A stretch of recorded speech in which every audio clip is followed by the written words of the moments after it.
প্রিয় দর্শক দেখুন, আমার সামনে একটা ল্যাম্বরগিনির গাড়ির মতো যাচ্ছে। আপনি শুনলে অবাক হবেন, দেখতে ল্যাম্বরগিনি হলেও আদৌ এটা একটা সেই গাড়ি না।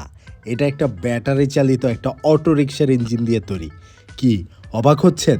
আমি এই গাড়িটা যখন রাজপথে দেখি প্রথম, তখন আমি নিজেও অবাক হয়ে যাই এবং আমার চোখ কপালে উঠে যায়। একটা কলেজ পড়ুয়া তরুণ নাকি এই গাড়িটা বানিয়েছে। ও মাই গড, এটা কি করে সম্ভব দেখেন। এইটুকু একটা ছেলে, একটা বাচ্চা ছেলে, সে নাকি এরকম আস্তে একটা গাড়ি বানিয়ে ফেলে। দেখুন আমাদের দেশের তরুণদের কতটা ট্যালেন্ট, এবং এই গাড়িটা যখন রাস্তা দিয়ে যাচ্ছিল তখন আশেপাশে সবাই হা হয়ে তাকিয়েছিল। হায় হায়, এটা কি যায়। সবাই কিন্তু অবাক। আপনারা দেখতে পাচ্ছেন আশেপাশে প্রত্যেকটা মানুষ তাকাচ্ছে, রিক্সা দিয়ে যাক, বাইক দিয়ে যাক। দেখুন আপনি একটা দামি 20 লক্ষ টাকার গাড়ি নিয়ে রাস্তা দিয়ে যাচ্ছেন, আপনার গাড়ির দিকে কেউ তাকাচ্ছে না।